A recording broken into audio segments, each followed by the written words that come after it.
Ladies and gentlemen, boys and girls, welcome on in to this week's edition of Trust the Process Live. As always, I'm Josh Safran, but this time I'm hosting, not as always. We've got the usual suspects here, YG, young gentleman, James Jackson. How are we doing, James? I'm doing well. Coming off watching what, in my opinion, was a pretty pointless All-Star weekend. But hey, glad the virtual fans were able to benefit from it. It's for the fans. It's for the fans. Don't forget, they did it for the fans. Did it for the fans. Do you think Dave Silver cares about money? No, he only cares about the fans, of course. One of two Maxes on the show tonight. We're going to go to Maximilian Coolish first, the man of digits. Maximilian, how are we doing? I like this. Very formal. I want to give me a handshake, Josh. I'm good. I'm chilling. Yeah, let's get it. Let's talk some NBA tonight. We got distinguished company on tonight. Let's talk some NBA. We definitely have some distinguished company. A man with a big brain, especially when it comes to the NBA. Some would call him a brainiac of the NBA. Maximilian, not Coolish. Max Gordon. Max, how are we doing tonight? I'm great. I've never been introduced like that. He puts his all into his introductions, don't he, Max? Yeah, he puts his all into the You say you not be hosting these? Like you gotta be running this up all the time, man. Look. Hey man, I learned from the best. And speaking of which, shout out to the best. Banners hiding. Zach James hooked me up with this microphone. First show doing it. They must have known we had distinguished company tonight. And you know, fellas, we got this guy over here for a reason. We're talking a lot of NBA. We actually do have the Eagles in the show a bit too. Big week for them. But we're starting in the NBA. So, gentlemen, it's the second half, and we're going to be focusing on the future, looking forward, Act 2. But let's take a look back, because after our last show, the Sixers went and did it. They beat the hottest team, some would say the best team in the NBA, in the Utah Jazz. So, fellas, the question I'm posing to you, and you know, I want to hear what the Brainiac has to say, the new guy. I'll let him talk first. Now, Max, would you say that the Sixers win last week against the Utah Jazz, was that their biggest win of the season? Was it their signature victory of the year? I would say that it is definitely one of their biggest wins this season, but I definitely think that their Lakers win was a lot bigger. That was a game that was on national television. This wasn't, and a lot of times you've seen in past years with the 76ers, they've had trouble maintaining this higher up status on teams, you know, when it's on ESPN, when it's on TNT, because they know they're in that public spotlight. They know a lot of people are watching them. And a lot of times they've crumbled in years past, especially those Brett Brown teams. They didn't know how to execute. But even now with these Doc Rivers teams, you know, there's been times where they've had defensive lapses. There's still a lot more work to do for the Sixers, but I'm glad they didn't fall into the Rudy Gobert trap. It was one of their biggest wins this year. JJ smiling because he knows how I feel about Rudy Gobert. But it's tragic. That's another story. There's a reason why he was the last pick in the All-Star draft. But you know, Phony. huge win for the 76ers. But I would say that the Lakers win by the Sixers was a lot bigger than the Jazz was. All right. Max number 1, the Brainiac. You said your piece, not ready to go all the way. Max 2, right below him, Coolish. Hold on. My 30. Oh, go ahead. I get that he's company. You call him Brainiac. I am not Max 2 on my own show. Sorry, buddy. Me and Max here. Cool. Talk about You're not that. Max 2 in me. Talk You're about not Max 2 in me. Come on. Yes, All right, sir. digits. Talk about it then. That's all you got to do. See how easy that was. All right, No digits. confusion, no He qualms. backtracked real quick on that. You know what I mean? Talk about it. Don't let him talk to you like that AJ, in he's your got too house, comfortable. Max. I hear you. Yes, sir. Man, I really wanted to call. I'm done breaking balls. Obviously, I think the obvious answer is the Lakers win, right?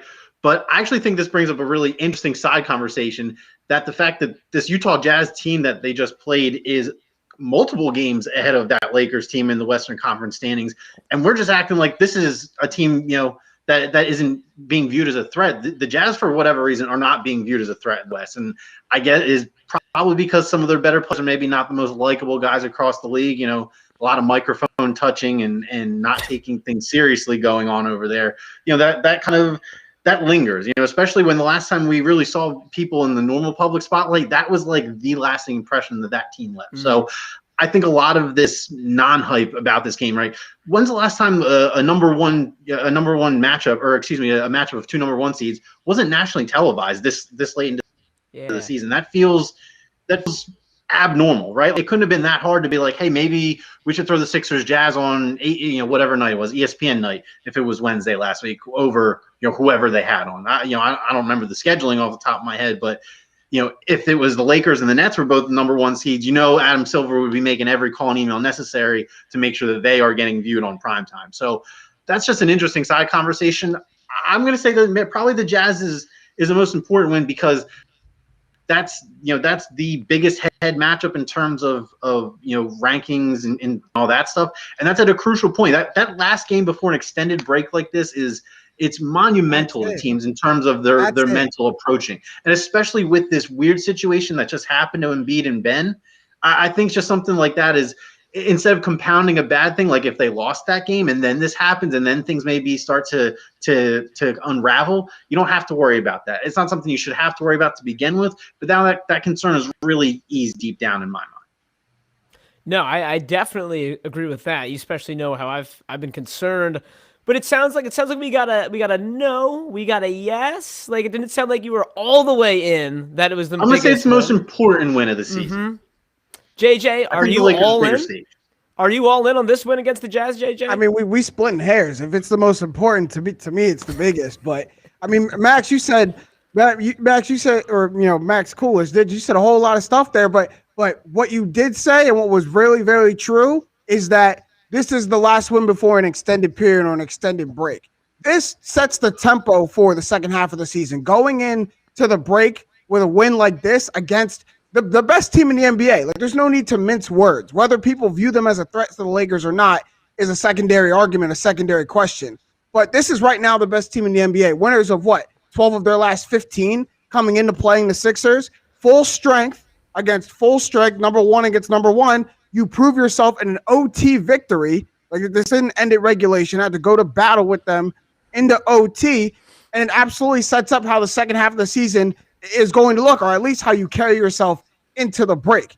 Embiid has in my opinion, has his MVP statement game with 40 and 19 on soft Rudy Gobert, and they go into the break with a very big statement, a win against the best team in the league, the hottest team in the league. Like, absolutely, this is the biggest win of the season. Like, hands down, this is bigger to me than the Lakers win. They beat the Lakers, they beat the Clippers, they beat the Bucks. They've beaten all the best teams in the league, and you beat them on your home floor going into the break. And Embiid has his best game of the season. Like, this, absolutely, this is the biggest win of the season. But when it comes down to it, are the Jazz really the best team in the league? Like, honestly, because there's only single-digit losses, Max. Only team with single-digit losses, man. But in my opinion, when you go and look at what's happening in the league, you've had this whole first half be so, I don't want to say fluky, but for lack of better terms, you've had the Wizards have missed like a whole week due to COVID.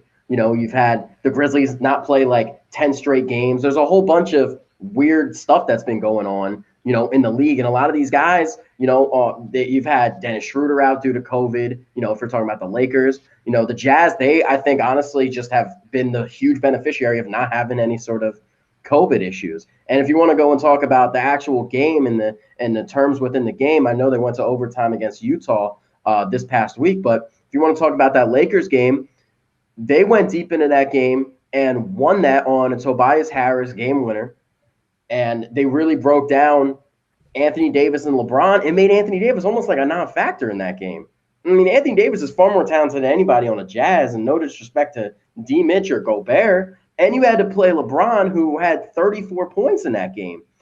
Ben Simmons, he had a triple-double in that game. So I don't know what the narrative is when you're going to go and compare that game against the Jazz versus the Lakers, the defending champions.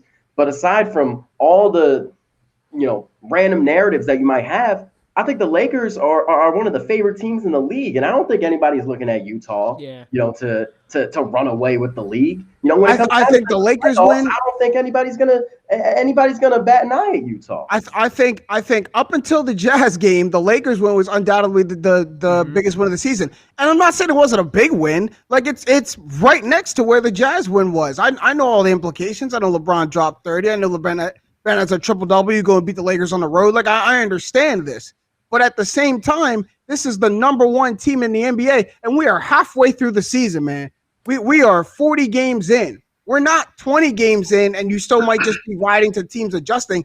We even talked about it on the morning dump, did we not? That halfway through the season, at this point, if you are the number one team in the West, it's not a fluke at this point.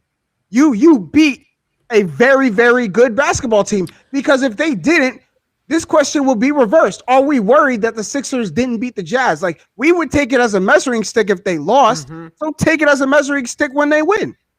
Now, I would just say, I'd ask you guys this real quick, because for me, the way that the Sixers won these games kind of changes how I look at it. Like the Lakers game, they were dominating them for 3 quarters, and they let the Lakers back in, and the Sixers had to make the game-winning shot. So, Max, to your point where like that makes you view that Lakers win with more importance, to me, like the coming back and forcing an overtime and beating them in overtime, that gives more weight to me for the Jazz.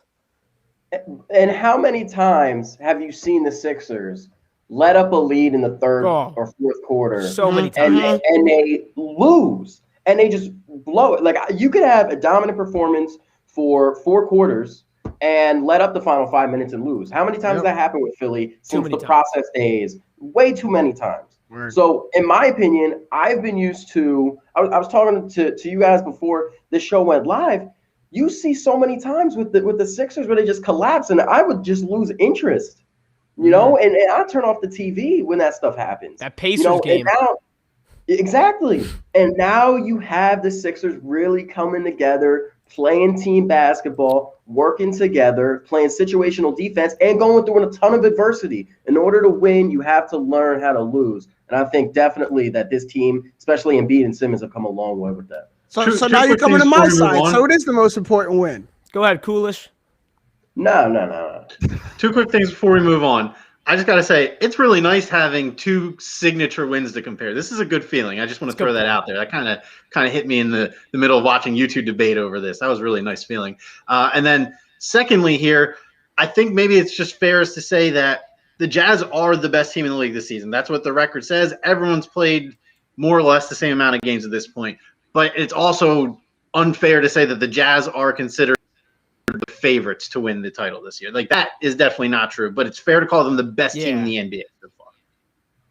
Yeah, no, I think that's a fair statement. But on this note, real quick, gentlemen, I want to know, that Jazz game, the way the Sixers came back was, I think it's important that we focus on that a little. It was, 6 straight points from Dwight, a Furkan floater, and a Mike Scott 3 in the fourth quarter. So I want to know if you guys think that we can see this type of play continue in the second half. Coolish, Digits, do you think that this is replicable and we can see this play continue?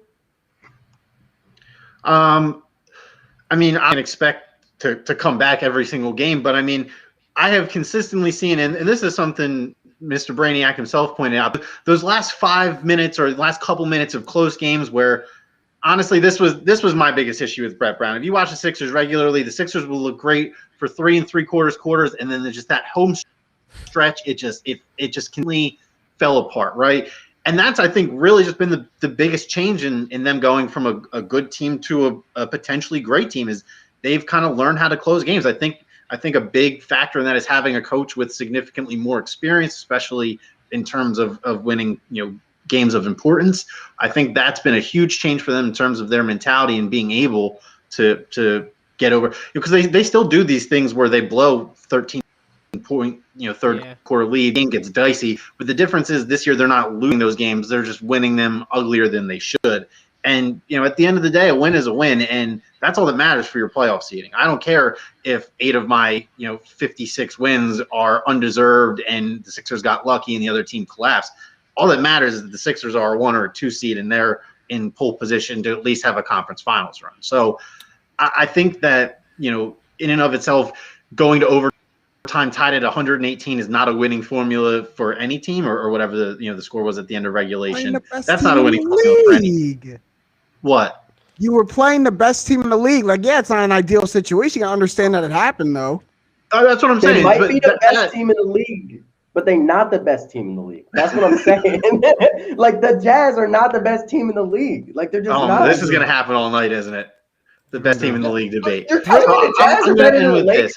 You have to close games when you have the opportunity. But other than that, what I've seen this year is their late game mental fortitude is leaps and bounds better. So I think that consistently we can count on them to be consistent in the clutch. I don't really know how else to put it.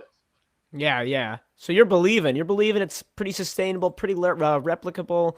Brainiac, is it sustainable play that the Sixers are? Can they keep it going second half?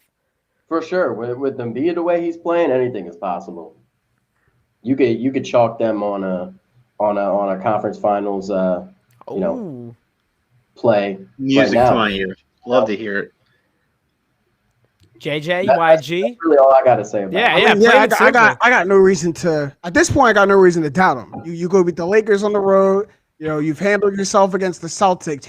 Albeit a hurt Celtics. Handled yourself against albeit a hurt Nets team. You still get to see those teams fully healthy. But you've handled yourself against the best. You beat statistically the best team in the NBA, if that's better for you. The number one team in the West. You beat them to go into the break. I have no reason to doubt them. Everything looks different. We talked about it. Embiid looks different, more healthy this year. They look like they can close games. There's shooters around Ben. Ben is upping his play a little bit, so I can count on it. And yeah, let's not forget that everybody forgot to mention Tobias Harris with 10 in overtime. Mm-hmm. Come on, that was special. That was something special. And yeah, you guys know me. I've been the last one to jump in. I mean, if they just beat statistically the best team in the league, I might have to be in now. I might have to be in. But at some point, you got to be all in. No. I mean, for real, I think that was the point. That was the point. But I am nervous because it was Furkan, Dwight, and Mike Scott that closed the gap, and I don't see that being sustainable for the rest of the season. But I digress. We'll move on. Let's focus on some positive. Don't let me bog you guys down. Ben Simmons. I bogged you guys down earlier in the year about Ben Simmons, and ever since that moment, we've seen a different Ben Simmons. Me too. Yeah, yep. Me too. So what I want to know, gentlemen, and JJ, I'll come to you because, you defended Ben and when I was attacking him. Which Ben Simmons will we see in this second half? Are we going to see the Ben Simmons we saw in the first quarter of the entire season? Or are we going to see the Ben Simmons that we've seen post-Celtics game? You know the game I'm talking about. He has turned it on ever since that one Celtics game. JJ, who are we seeing for the rest of this season?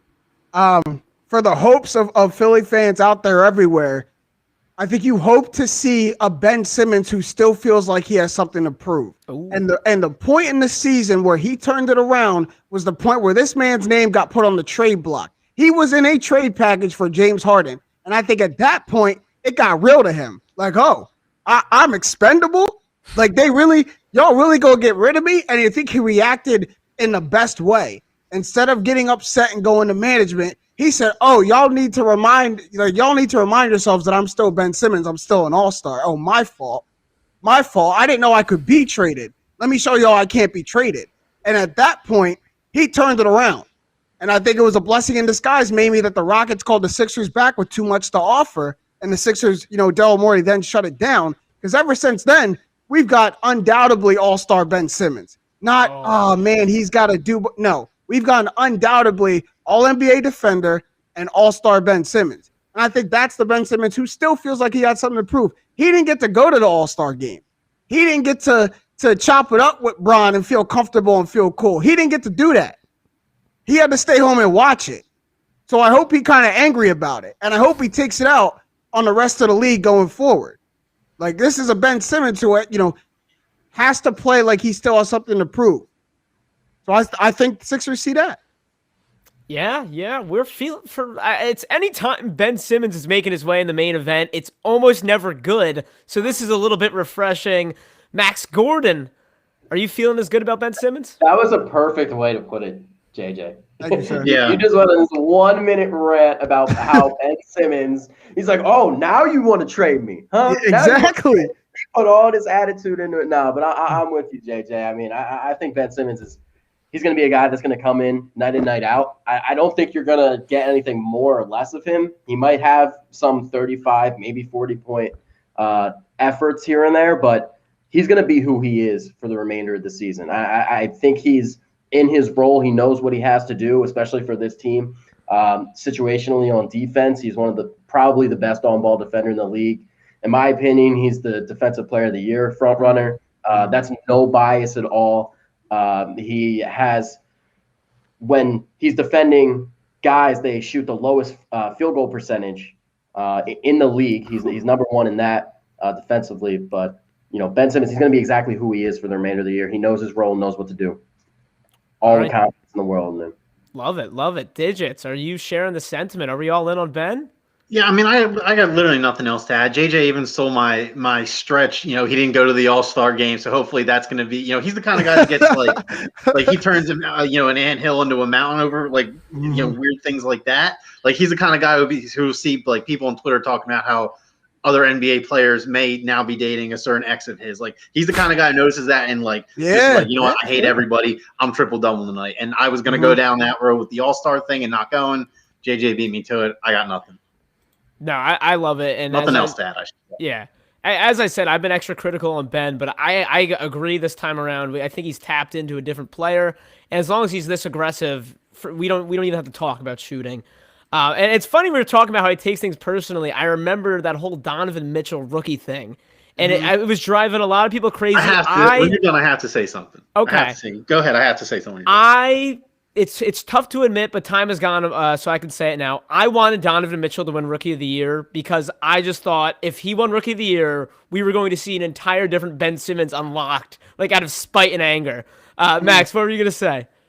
I was just going to say I also know about his pettiness with the whole Jazz and Donovan Mitchell. If you remember the hoodies thing that Donovan Mitchell did, that whole song, right? And I knew that I would love to see the Jazz more than anyone else because I know Ben Simmons will not lose a 7-game series against the Jazz. I just know he won't. He might score more than Embiid in a 7-game series against the Jazz. Like, for whatever reason, he is just that. And what Andrew Wiggins is to the Thunder, that is the Jazz for him. Like, that's the best way I can put it. Man, I would sign up for a 7-game series against the Jazz for more than too bad it's not going to happen. Yeah, that's what I'm saying. Probably not. But they're the best team in the league, though. They're playing like the best team in the league right now. But gentlemen, we got to look at another team. Speaking of best teams, that might have just added another piece to help their case. That's right. I'm talking about that team from New York. No, not the Knicks. The Brooklyn Nets added Blake Griffin. Should the Sixers be worried? Joel's looking pretty worried over there. JJ, should the Sixers be worried about Blake? Oh, hell yeah, the Sixers should be worried about Blake. Like, hell yeah. At first, it was the question everyone was asking themselves, like, what does this do to the Eastern Conference? I'm like, no, what does this do to the Sixers? That feels like the direct opposition that this is going towards. And what have we been saying the whole time? The Nets may be so skilled offensively, but they don't have anyone to bang with Embiid down there. Now Blake's not going to shut Embiid down on the defensive end. Because that's not what I'm saying here. That's not what they look to Blake towards. But what he will do is give Embiid an actual, active big man matchup down there. He will give Embiid actual work in the post that the Nets didn't have anyone for him down there before. DeAndre Jordan wasn't going to do that.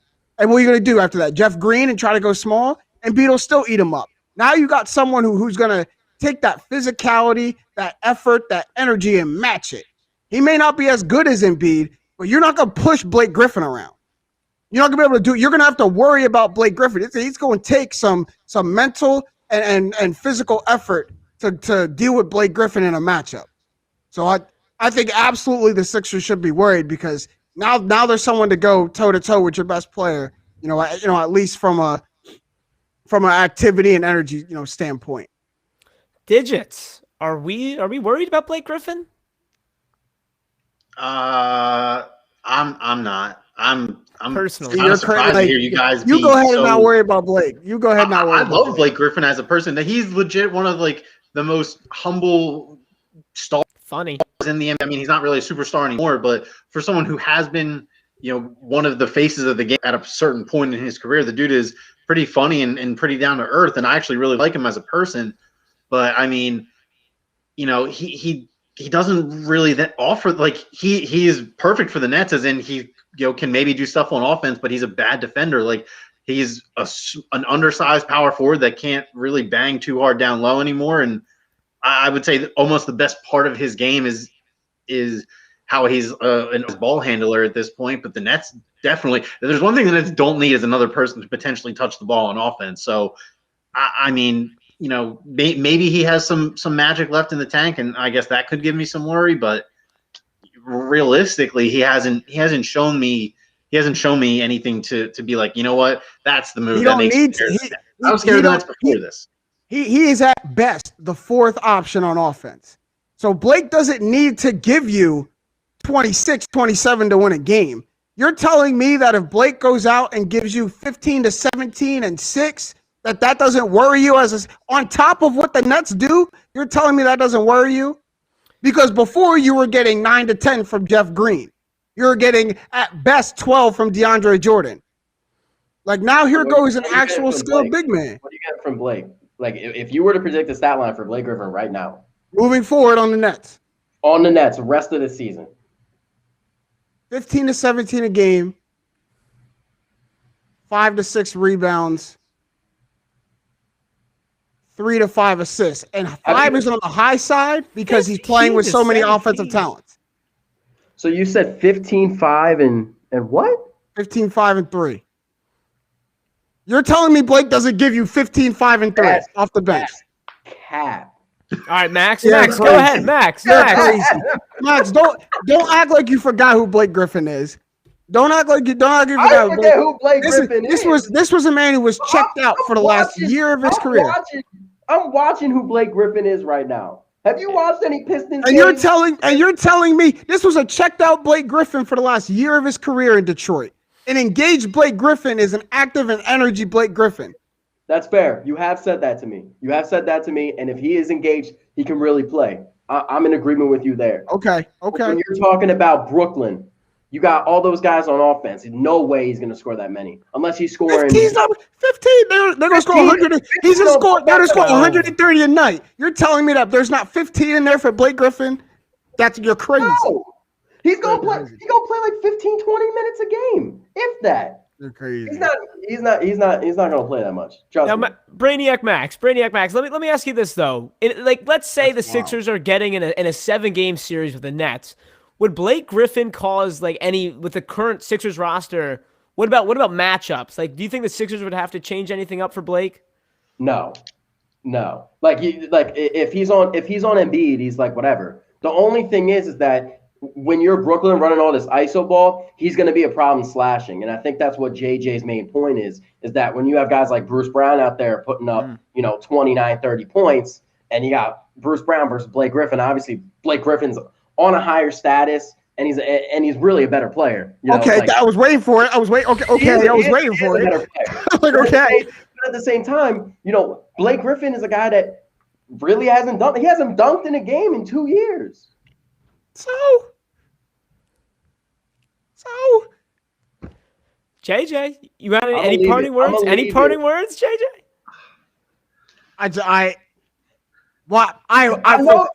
For y'all sake, no, because it's not about me. It's not about me. I'm worried about them boys in the valley. I'm trying to help y'all. This is about you. So I hope for the Sixers' sake that they don't think like y'all, that they're adjusting for Blake Griffin. You told me the Sixers don't need to adjust anything to Blake Griffin. Yeah, I don't. Come on, man. Come on, man. Close out the corner more. But other than that, I mean, I don't think you have to do much to Blake Griffin. You have to stop him in transition. You have to defend a lot. Oh man! And don't forget. And later in his career, as his career has progressed, he's become a much better facilitator and passer too. With all them weapons, they can now pass out the post. Shooter, I agree. I'm with you. A lineup of Kyrie, KD, Harden, Blake Griffin, and Joe Harris is a deadly shooting lineup. Oh, that's a crazy lineup. That is a great lineup. Our guy, But I don't think I think the usage and what you're getting out of Blake Griffin versus Bruce Brown, they're playing the exact same role. And I don't think there's a huge disparity between them to the point where you have to adjust your game plan accordingly and change everything up. yeah, look, our guy Zach James is weighing in here, and I completely agree. He says, not scared of Blake. I am scared of Blake as the number 4 option on a squad. Fourth option. And him and DeAndre back together again. I'm kind of with that. And I guess what I would say on this Blake thing is I kind of find myself in the middle because, like, yes, I've been watching Blake this year. I was high on Blake this year, drafted him in fantasy, thought he was going to be good, and I'm eating crow for that because he's absolutely not. But when you take him off the trash Pistons and put him on the Nets, and then you just say, Blake, sit in the corner, and if you're open, knock down the shot. And like, he could come, I think maybe he could even come off the bench, go against a bench unit. That really scares me about Blake Griffin. But gentlemen, we're going to move on from basketball here real quick. We've got an Eagles question. It's been a week for the Eagles with some millings, some rumors. Kelsey is back officially. We got Hurts. Yeah, fun never stops. Hurts is apparently QB1, even though we can't get like an official press release from that. But everything says he's going to be QB1. Deals are restructured. Brooks being shopped around. But the big question here, boys, all things considered, should the Eagles be retooling this year, or are we shutting it all down and rebuilding? Now, Max, I want to come to you Coolish, Maximilian Digits Coolish, as the longtime Eagles fan on the show. I want to hear your voice first. Rebuild or retool during this offseason?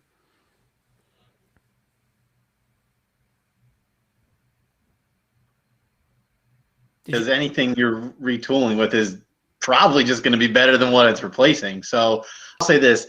I am very, very grateful for these rumblings that ownership is saying Jalen Hurts is QB1 this year. If that is correct, hopefully just at least giving him a distraction-free chance to go for it with whatever pressure you want to put on him. That's up for each person individually to decide. Obviously, those inside the organization are probably still going to demand at least a 500 competitive season, yada yada, whatever you want to say. I think most of us on the outside are more familiar with the idea that we're maybe looking at another top 10 pick next year, just based on what's available and in front of me right now. But I'll say this: the draft has to go well, right? If that does, then technically you're rebuilding. But we have a lot of holes that can be plugged in from day one. You got to assume whoever you take at 6 is going to be an upgrade to whatever position they are, whatever position they're coming into play. So that's a rebuild and a retool on one. So I'm for 50-50 split to both, but I don't know if there's a.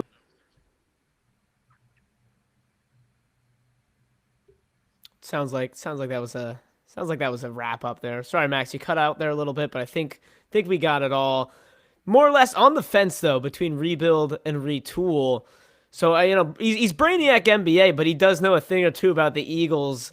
Max, I'm coming to you, not Coolish. Rebuild or retool for this offseason?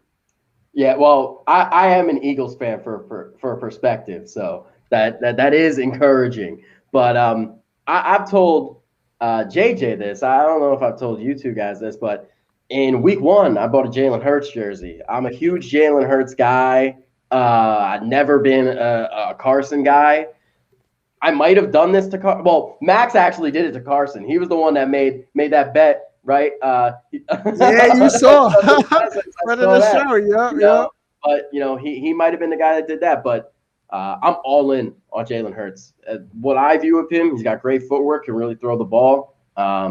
Knows how to manage the offense. If you give him a training camp, I think he'll really, really impress you and just continue to make strides and get better. What he did at Alabama and Oklahoma are impressive.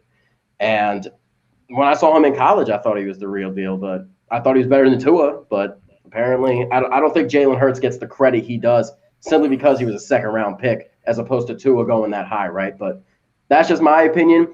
I'm all in on Jalen Hurts. To me, he's like a baby Russell Wilson. Me and Max Gordon are gonna have to get together and co-president the Temple University Jalen Hurts Club around here or something like This that. man wanted Jalen Hurts started from week 3. He wanted Jalen Hurts in. And guess who was right? James Jackson.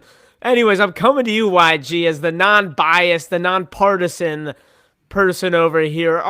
Should the Eagles, because you don't care what we do, should the Eagles be rebuilding or retooling this offseason? I laugh because it's like, retool what? Like retool paints the picture that you had tools.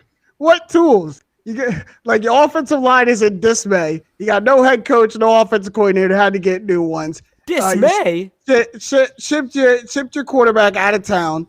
Got no wide receiver one, no defense, no healthy defensive backs. And I mean, wait for the NFL draft. You take that wide receiver one comment back. You take it back right now. and that's where I was going next. On top of that, you're picking at number 6. Like the rebuild has already started. New quarterback, new head coach, new offensive coordinator. Like it's already started. All right, you said I would disagree with that. The offensive line is in dismay part. Like, you're getting Brandon Brooks back. You're getting Lane Johnson back. Jason Kelsey's coming back. We saw Jordan Mailata all who've gotten hurt in consecutive years. All who've gotten hurt, except Jason Kelsey, but all who've gotten hurt in consecutive years. Your offensive line was in dismay. That was the big problem. Okay, they were. Y'all got to remember that JJ's a Buccaneers fan. So, like, our wide receiver 1 would be, like, his wide receiver, like, you're talking about wide receiver. Y'all got no wide receiver ones. And Max, I'll wait for you to admit it. You've already pleaded the 5th on it, but, you know, Jalen Reagor was not the pick. Scotty Miller is walking into the Eagles training camp day 1 with JJ Arcega-Whiteside carrying his coffee and his pads. Oh my goodness! Rebuild has already started. You're already doing it.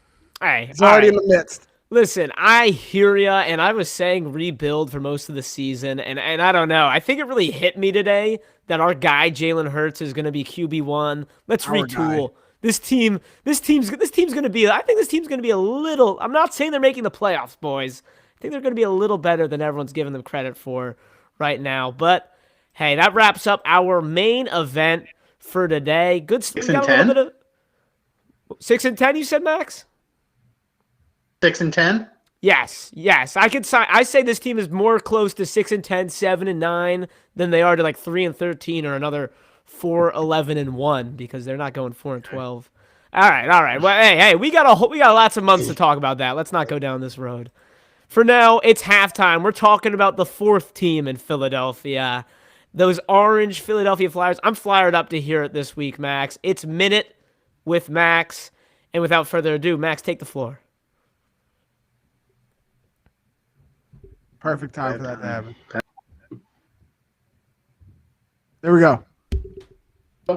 From the hockey front, not the weeks. I know last week we just kind of said nothing has happened. So since I've last talked to you guys, it really hasn't been too many smiles and sunshine. I wish I could have a different report, but there's been a lot of close losses against teams that you're familiar with. But I will say this, right? You know, 1-2 series with the Penguins all out in Pittsburgh. Hate to say it, but it happens, right? You lose to the Capitals at home, not ideal. You have the win or 2 sprinkled in there. It's a rough patch of form, but you, the people, are the saviors. Don't forget this. 15% capacity back at the barn. Show up. I don't know how much expensive tickets are. If tickets are reasonably priced, show up, support. Every major sports city in the world claims to have the best home field advantage. There is one city that is consistently referred to by other professional athletes as a different environment. That is Philadelphia. Flyers get it as much as the Eagles do, but you won't know about it because that's hockey football difference. That's straight up why you don't know if you're not a Flyers person. So I'll say this. Keep supporting the Flyers. If you are in position to make it to a home game, you could be the difference between a 1 seed and a 2 seed or a 3 seed. You know, fight the good fight. And hopefully when I talk to you guys again in 2 weeks, the fans make all the difference. We're flying high. We're kicking everybody's ass. Broad Street Bullies are back. You know, we're planning the parade already. So that's my minute. Might have been the best minute with Max. Yeah, I like it because you deliver the news, even though we didn't want to hear it, and you put the positive spin and the Philadelphia, you know. And that was big. It's a rally cry. Yeah, it's a rally cry. As Flyers fans need me to tell them to go to a hockey game, right? I'm sure they've already got tickets sold for every game this season. I was gonna say I would love to be fighting the good fight, but unfortunately, I don't think we're gonna get those $20 Temple student ticket deals this time around. Unfortunately, gentlemen, we've officially moved into the second half today, and it was a weird All-Star game last night, and we're doing a little word on the street. So the first word on the street of this week, our beloved Ben and Joel, they missed it. So it's blank that Ben and Joel had to miss All-Star Weekend due to COVID tracing. Ah, yes, that barber. Now, JJ, what is your fill in the word on the street for this one? It's exemplary. Because it's what happens when you hold. It went. Thank you. Well, chef's kiss. It's what happens when you hold a public event at an open venue in the middle of a pandemic. I don't blame Ben and Joel literally not one bit for what happened to them. They went and did what every other single player did. They went and got a fresh cut for All-Star Weekend. I'm going to Atlanta for the weekend for the All-Star game. I'm fresh. They went and got a haircut, and not their fault that barber, had contacted COVID from, someone he was with. Not their fault at all. But if you're Adam Silver in the league, this is why players didn't want to go. This is why LeBron said, I think it's stupid we're going. In a place that's been had one of the highest COVID counts since the beginning, that's Atlanta, Georgia. So this is what happens. Your product gets injured. The MVP runner-up and the defensive player or MVP front-runner and defensive player of the year front-runner on the best team in the league, damn near, can't participate in a game that's for the fans. Yeah. Because you can't adhere to the fact there's a pandemic. You still want to try to get as much money as possible. Can't do away with All-Star Weekend. We got to fly everybody out from their different cities and then fly them back in a matter of 2 days. That's what happens. Yeah, I would agree. Not a big brain move from Dave Silver himself, but we got big brainiac over here, Max Gordon. What are we thinking? It's blank that Ben and Joel missed the All-Star game. It's okay that Ben and Joel missed the All-Star game. It's like it really is okay. You go and you get extra rest. You get to spend a week with your family. Ben might be able to have some fun and leave it at that, because Ben goes and he has been inside with his family, so hopefully he can go out for a week and do whatever. But I don't know. They're supposed to be in protocol and they're supposed to be in quarantine, but I don't know if the guys do that or not. But anyway, it's okay that Ben and Joel missed the All-Star game. That's a good one. That's a good one. I can get down with that. Yeah, Maximilian Coolish. What are we thinking? What's the word? Well, it depends on whose perspective you're asking. You're asking me from my perspective or from the NBA's perspective? From your perspective. From my perspective, it's convenient that they missed the All-Star game because I didn't watch a second of it, and I didn't feel obligated. Neither of my All-Stars there. No. Yeah, I love it. I love how all four of us are perfectly Max Gordon. You took mine. I was trying to come up with some exemplary. Like, you like to use a good vocab word for this one. I came up with perfectly fine. It's perfectly fine that Ben and Joel missed the All-Star game.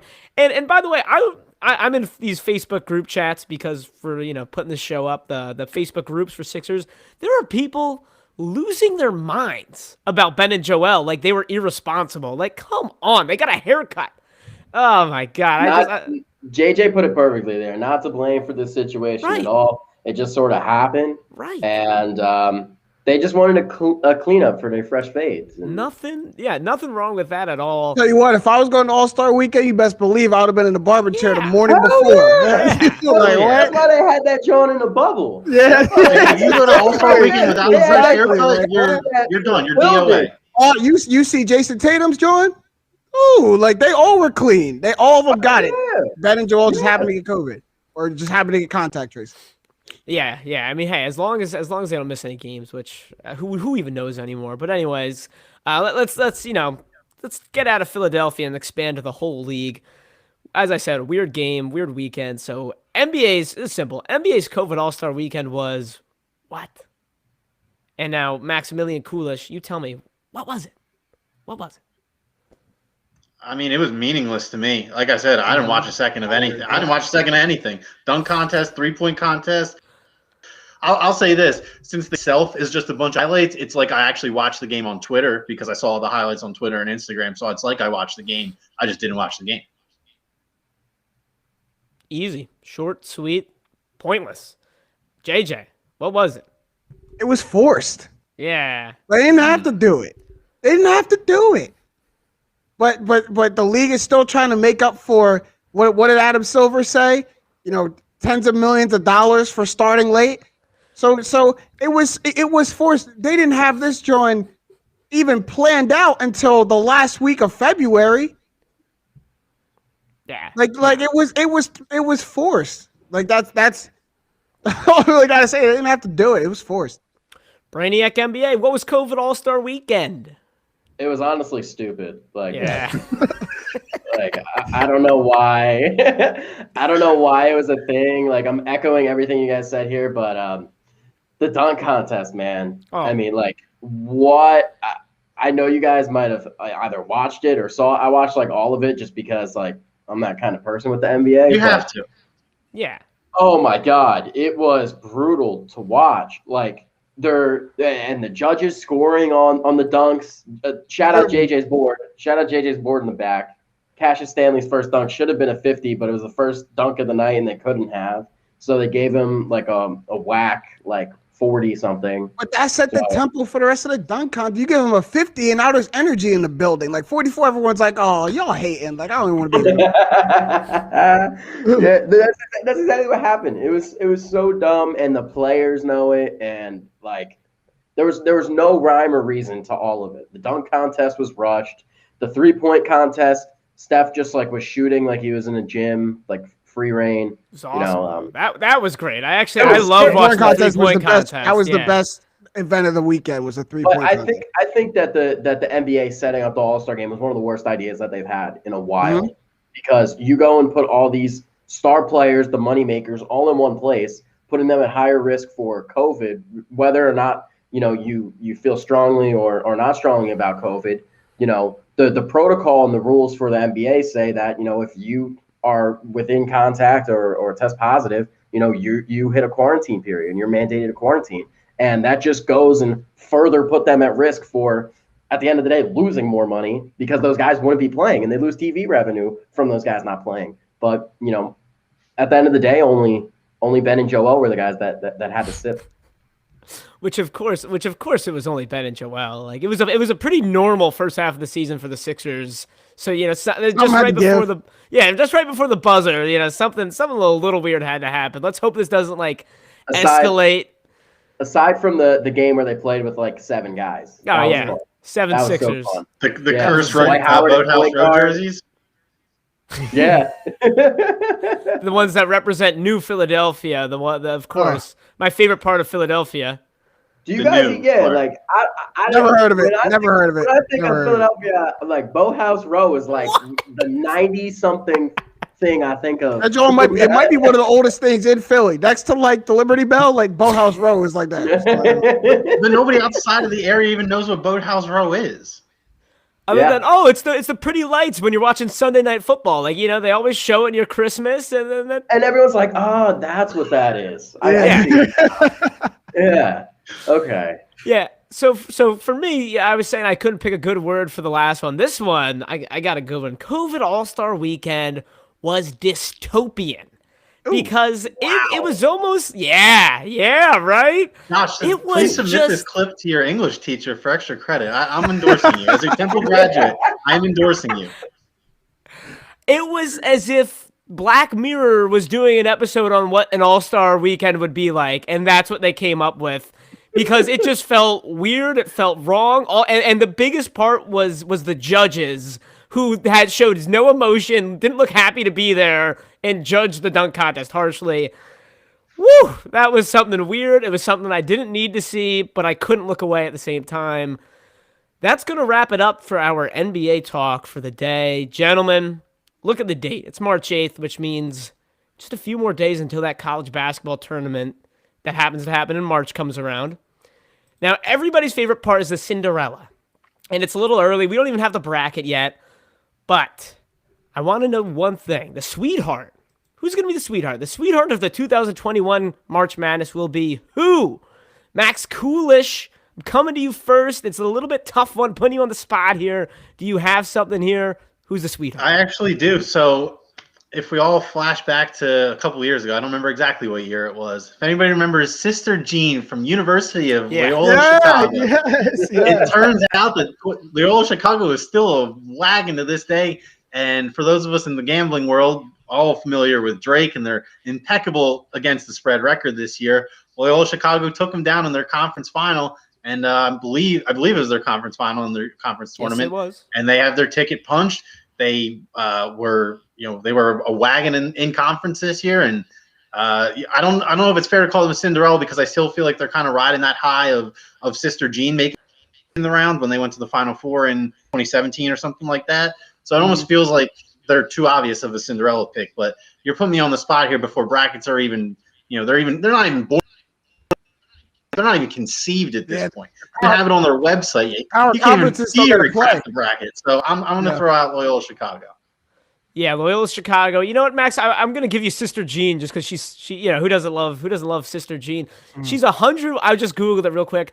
She reportedly has requested to be at all of their games in Indianapolis, even at 101 years old. I love it. Could go wrong. I love Double it. mask, Yeah. please, Sister Jean, please. So yeah, Sister Jean, that's a great pick, and just they might be like a high seed this year. They were a 12 seed last time. They might be on the other half of this. Brainiac NBA.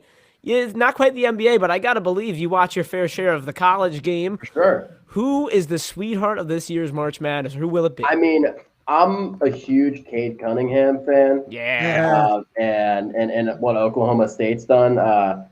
He was the fourth freshman, I think, to win the Big 12 Player of the Year, I think. I saw. So that's a pretty impressive feat. And he's a guy that could really shoot and score off the ball, and he's going to be great in the NBA. But I definitely like his playmaking ability, and he could take over games. He could really take over games and take them to the next level. Also, USC, they got their fair share of NBA prospects, and they're another team I would like to see really go on a run in March Madness. So USC and Oklahoma State are my two picks, and I really like the way they play. They play iso ball, which is the new brand, and they also play tough defense and some zone schemes on offense. So, yeah, Oklahoma State, scary team. You got a guy like Cade Cunningham. No one wants to see them. I've gotten a West Coast bias. Like I literally just haven't watched USC games, and not because I don't want to. So they're starting late. They don't get the. I never really liked the prime Pac-12 slots. because of that. Yeah, Pac-12 tip-offs are. If you're Yeah, late night, I'm all about time for Pac-12 stuff, man. Nothing like watching Arizona Stanford at 11 o'clock on a Thursday. I know. YG, who's the sweetheart of the big dance? It's funny. I got comments on both of your teams just because March Madness is my thing. I love college basketball too. But Max Gordon, like Oklahoma State is almost not like sweetheart territory anymore. Like they're running through teams in the Big 12. Just beat West Virginia the other day, so that's a huge win for them. If they go on a crazy run in the Big 12 tournament, they're going to see themselves as like a 3-4 seed, and then Cade's going to be on a world stage, and then he's going to solidify himself like that number one pick. And same with Loyola Chicago. I believe they're top 20. Like they've been really good all season. Yeah. And that's such a scary team in the tournament when you're from a mid-major, a one bid conference, but you're top 25. Like that means people don't really know about you, but you're still proven to be one of the best teams. You're a top 25 team in the country. Hand up, didn't know they were ranked. I can't claim them as a sweetheart. Then that's usually when you see you see a team with a 25-8 record out like in a non-power 5. I just my brain's just conditioned like that's not ranked. You have to be 31-0. Yeah, but they gave him some shine this year. Probably a little bit of name recognition, like you made the Final Four before, so if you're this good, it's not a fluke anymore. Well, and also like they played 30 games, which is more than anyone else can say. Like the fact that they were able to play 30 games, I think is why they're ranked. But I'd say you could say they're a sweetheart if they're good. Like you know what I mean? I'd say a Cinderella would be if is more reserved for a team who's bad. I guess where I'm landing is somewhere in the middle of Darling and Cinderella Sweet. You know what I mean? Like mine's a little bit of both, and mine's UConn. Like you want to talk about a team that's hot right now. Like I wouldn't want to see 4 teams in the tournament. USC, Oklahoma State, Michigan State, and UConn. UConn just got their best player back 4 or 5 games ago, James Bouknight. And ever since they did, they've been one of the best teams in the country. Mm-hmm. And now if you start playing your best ball now, that's when you start upsetting teams, not only in the Big East tournament, but in March as well. And it's going to give people shades of 2010 UConn, because if they go on a run, it's going to be similar to that. They're going to have to be very good in the Big East tournament, which I think they do, damn near win it. And then when they get in, I mean, they're going to be going toe-to-toe with everyone, in that conference. So real quick on that. UConn's going to be like a sweetheart. It's going to give people like that nostalgia feeling of, man, I love when UConn does this. It feels different when UConn does this. It does. Yeah. real quick on that. I think people don't. I think Villanova's a little overhyped. Well, the injury bug has hit Villanova. Yeah, Colin G, Justin Moore, like they might be. And it's a shame, especially in Collins, senior year. He's one hell of a player, but Creighton, I would look out for as well. I mean, I know they're one of the better teams there, but they play really hard. They can shoot the 3 ball really well, and if they get hot, they get really hot, and they're hard to stop. And they have one of the best guards in the country, Marcus Zagorowski, and like the national tournament, the big dance. That's all about it's guard play. Like big men don't rule in the national tournament. It's guard play. You got good guards. That's what's going to win it for you. But I think Nova still wins the Big East just because they have such a hold on playing in Madison Square Garden. Like I've been to the last 3 or 4 Big East tournaments, and like they just know how to do it. They just like it feels like a home game when Nova's there playing. Like they have such a command just to that court. It's crazy. So I still think they get through the Big East. They're gonna have a tough game against probably UConn. Creighton, even Butler and Georgetown are giving them runs, but I still think they win it. And then when they go to the national stage, that's where they're gonna run into a whole lot of trouble. Now, JJ, I love that pick. I got UConn winning the Big East. It's just classic vintage UConn. We love to see it. Now, my sweetheart, I guess they are not technically a sweetheart, but when it comes down to the Elite Eight, the Final Four, they would be. Texas actually is my sweetheart, and Texas very good, like very very ranked all year. But the narrative that Texas has, that's why they're my sweetheart. You got everybody's favorite coach, Shaka. You see him down there on the left after his VCU sweetheart run. And then you got like the Andrew Jones story, coming back from leukemia while also being incredibly talented. And I don't know, I haven't checked the latest bracketology, but Texas probably gonna be like a 4 seed, something like that. So I've seen that right now. Yeah, they're a 5 seed right now. It's funny. All the projected 5 seeds right now we've mentioned: USC, Creighton, Texas, Oklahoma State. So there we go. Yeah. We have a fondness. We have a fondness for these 4. And you talk about NBA talent, Brainiac NBA over there, Greg Brown. Greg Brown's a projected top 10 pick right now. Every single one of those teams too has a projected top 10. Yeah, right. Yeah. So Mobley. So they're all going to be fun to watch. And man, this tournament's going to be great. Yeah, next time we have next time we're meeting for a show, we'll have the bracket. I'll be asking who your biggest upset is. I'm already tipping my hand. I'm just so excited. But final fill in the blank, final word on the street today. We got some hot stove going on. MLB. I'm excited. I don't know about you guys, but Brainiac NBA. I don't know how you feel about the MLB, so I'll come to you first here. The MLB would be more entertaining if what? If what? I know this is going to sound bad. Oh, God. If they let the players that was mine. Have a little stuff. I watched the McGuire Sosa doc this past summer over quarantine. And everybody was so into the game. And I can't remember, like I have chills right now. Like when those Ryan Howard, Utley, Rollins, Victorino, Hamels teams, like those were the guys, man. Those are my heroes. And now it's like baseball is just like, nah, But if the MLB would be so much more entertaining if these guys could just start jacking like 600-foot home runs. I know it's like improbable, but McGuire almost did that stuff. But that is mine. So just to conclude, the MLB would be more entertaining if they would, quote, let the players have a little more stuff. Got it. Or if for a little more term, have them, start taking some supplements. Yeah. Legally. Let him juice again. He's blunt. He's telling the I know truth. I know that might be a bad look for the league. I know that might be a bad look. But, even if they did it under the table and we didn't have to know, sign me up. Fine. But like the Astros cheating stuff, it's like, come on. It's like, come on, It's man. tried and true already. We already saw how popular it was when there was multiple guys all competing for 60 home run titles. Digits. What are you going with? What would make the MLB more entertaining?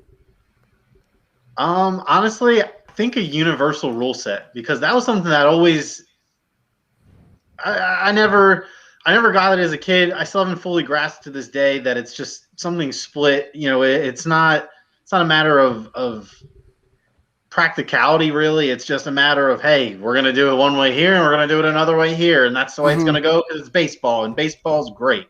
And I just, to this day, it's like how like it just always seems so competitively imbalanced. And I get that they change it for interconference series and stuff, but why not just have it the norm? Either have pitchers bat every single game or pitchers bat in any games. You just got to pick one and stick with it. And you know what? I'd be more inclined to say don't let the pitchers bat at all, because even though, yes, that is more fun and provides for more crazy moments, when your pitcher sends one deep into the night in Los Angeles. But if you want to see players on the field more regularly, it would make more sense to have pitchers only pitch and then have guys like David Ortiz when he's 40 years old batting 3 times a game and getting pinch ran for any time after the 6th inning.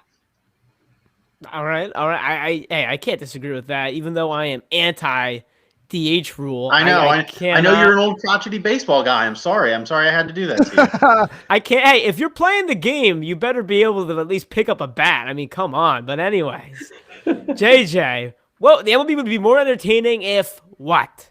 Mine's a little outside of the box, and I don't really know how much it makes sense outside, out loud. So I'm gonna test it out right here. The MLB would be more entertaining if we lived in Anaheim. It's an example. If we lived in a place that was more baseball centric, the MLB would be more entertaining. I think it's a product of the fact of we live in Philadelphia, we're a football and a basketball city. We've been that way since the dawn of times. We'll be that way forever. But then Max Gordon brought up a very good point. Those Ryan Howard, Jimmy Rollins, Chase Utley teams, those were my heroes. Those were my guys. You know why? Because they were winning a championship.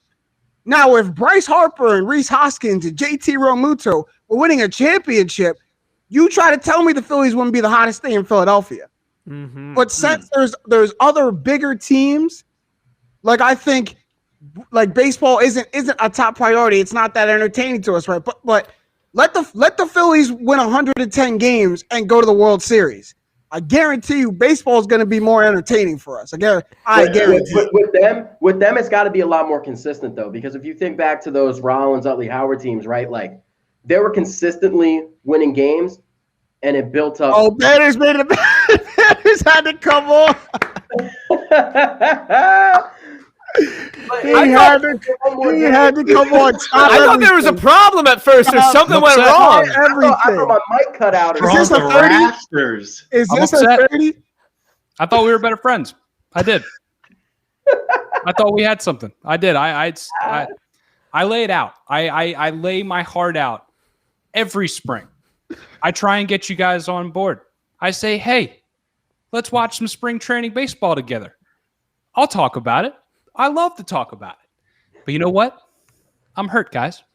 But I'll give you 2 things that would make the MLB more fun to watch. All right? One, you expand the rosters. You expand give this 28. 32. Screw that. Ooh. No. Give me there's no the luxury tax, whatever. All right, John Middleton may claim to be afraid of it. No. Give me all the guys. Okay? And number 2, it kind of goes along with what my man Max Gordon was saying. I've always been on the train of, if you want to put something in your body to entertain me, cool. Go ahead and do it. I don't care. I really don't care. But I won't go that far. Not yet. We're not ready for that discussion. The world isn't ready for that discussion. That just means my camera died. So I'm coming right back right here. Coming back. Hey, you see me? I'm right here. All right. Number 2. The world's not ready for that conversation about the steroids, even though I'll keep conducting that train. All right. Number 2, I'll give you number 2. Let them cork the bats. I don't care. Exactly. Let them juice the balls. I don't care. Metal I don't bats? care Question that mark? some dude that just got brought up from Pawtucket has to go back down to maybe double or triple A. I don't care. I want to see Aaron Judge smack a ball 650 feet and break a windshield of a guy who drove 2 hours to go to a game. All right. I want mayhem. I want balls flying, mainly because I couldn't hit home runs. So I want to see all of them. All right. That's true. But I'm hurt. MLB's perfectly fine the way it is. I love baseball. Wow. Ducks Wow. out. There he is. Banner's hiding, ladies and gentlemen. Most talented man on Facebook Live. I'll That tell was you that good. right now. I'm That was literally good stuff. crying. That was so funny. Wow. Yeah, I love baseball the way it is too. But I would change if I would make it more entertaining. I wouldn't go down any of those routes. I would say there's 2 things. One of them is strikeouts, because we become so obsessed with this home run that a lot of people think that if you just hit a single, it doesn't mean as much anymore. No, and because of that, there's a lot of strikeouts. And a lot of strikeouts means the game is more boring. So less strikeouts, and the other, more stolen bases. I love stolen bases. They add electricity. They add more runs. It's like an action play. Oh, you throw a safe. Oh my, you know what I mean? That's a stolen base right there. Like 3 seconds, so much emotion, excitement. I'm a big stolen base fan. Whew, that's gonna wrap it up. Small For ball. You just our want to see more small ball. Show The only today. stolen base I want is a guy picking up home plate and taking it with him after he hits a home run. You guys are – I'm upset. That's why the MLB, it was so great, honestly, in this past year, because you had every game sort of mean a lot more. And you also had these guys showing so much passion. Like, there were guys be smacking home runs and start barking at the pitcher. And in past years, they just toss him out of the game. I don't know how many times I've seen that. You know, in my opinion, just like James said, man, you got to make the league a little less soft, in my opinion.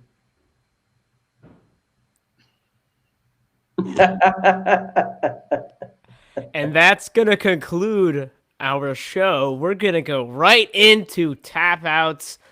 Maximilian Gordon, I believe you're familiar with tap outs. If you want to go ahead, plug yourself. And if you got to get something off your mind, get it off your mind. Yeah. Firstly, Brainiac NBA on Instagram. Yes, Morning sir. Dump Podcast with JJ here. We post it every Thursday. It's great stuff. Yes, sir. Much like you guys have here, man. Trust the Process Live always be delivering on Mondays, man. You already know with Josh, Max, James, everybody in the crew. But in terms of tap outs, man, what do I have to get off my chest? There's a lot of stuff, but mainly if I'm going to stick to basketball, I have no idea why the hell you even held an all-star game.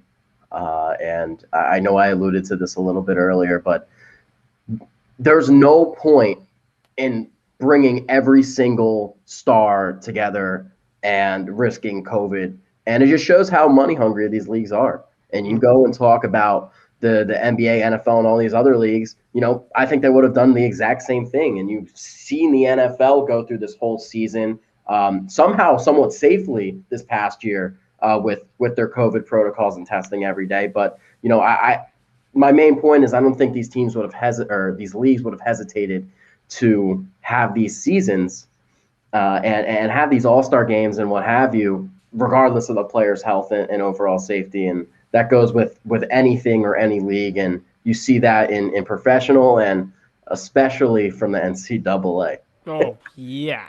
Yeah, it's sad because we talked about when the NBA had their bubble, everyone talked about how the NBA was doing it right.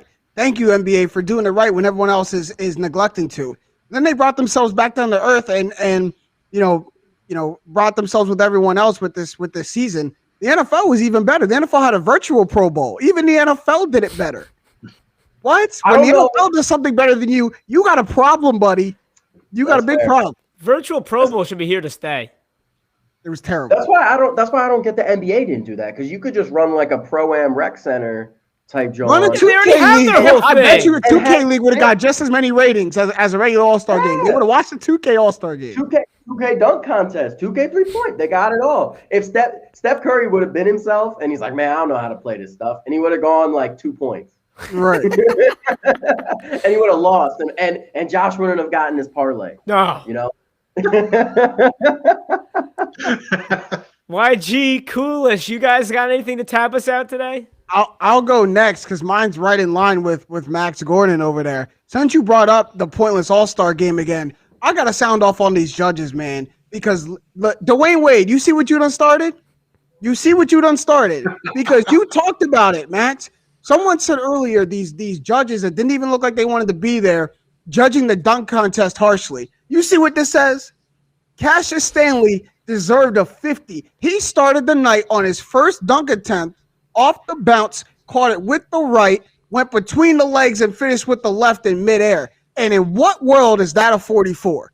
If you're giving that a 44, then you're telling me it's an average dunk. You're telling me the average NBA player can pick up a basketball, no stretching, and do that dunk like he just did.